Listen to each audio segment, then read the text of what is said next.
children? Well, I'd come up here even if that wasn't the case. George Romero, creator of several good and several not-so-good zombie movies, did have a hand in making a comic book sometime. Let's take a look, shall we? Toe Tags was intended to be an anthology series by DC where various horror creators could have a run where they got to get their horror on, but only this first miniseries was ever made. The storyline is called The Death of Death, and while that was also the silly name of a documentary in Romero's Diary of the Dead, here it has a little more meaning behind it. Meet Damien Cross. Only a few months ago, he was a college student along with his girlfriend Judy, spending his spare time assisting the scientist Dr. Hoffman at the local zoo. But then the zombie outbreak happened. The end of the world followed soon afterwards, with the survivors and not survivors forming into their own little kingdoms they assembled for themselves in the hopes of creating a new, better world despite the zombies. But Damien's situation is unique. After he made sure Judy was, well, relatively safe, he returned to the zoo in the hopes of finding Dr. Hoffman, who was no doubt working on a cure for the zombie plague. Damien freed the animals from the zoo so that they might stand a better chance against the zombies, including his elephant friend, Mr. Tembo. Unfortunately, despite the best efforts of Damien and Mr. Tembo, he is still ripped apart by the zombies and bitten in several places. Fortunately, Dr. Hoffman had a way to save his life. Or rather, save his death.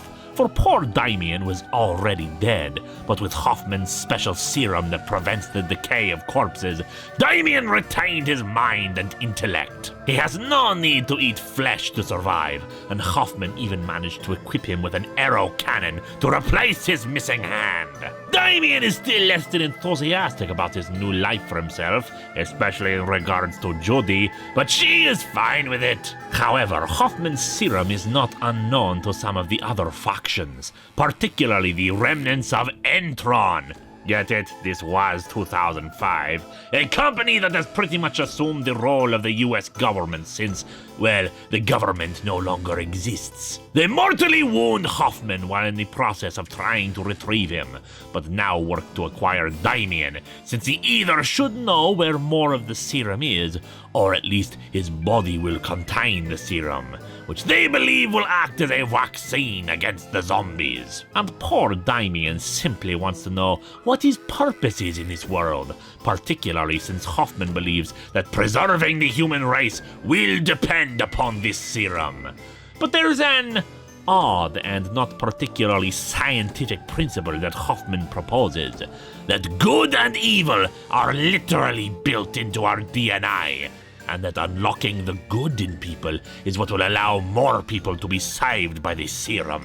Eventually, they, and some other human survivors, come across a faction opposing Entron, one populated entirely by zombies, including their leader, who seems to also be a smart zombie. However, they clearly have a traitor in their midst, and it's soon clear that it is in fact their own leader. He wants a place in Entron's future, and has been deliberately misleading the zombie faction to whittle them down inch by inch.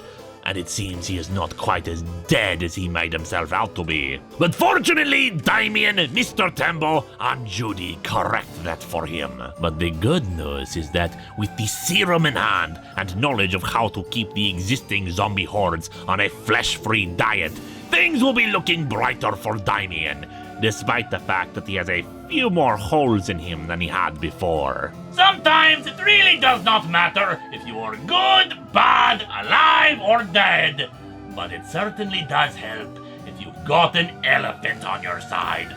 Ha ha ha ha ha ha ha!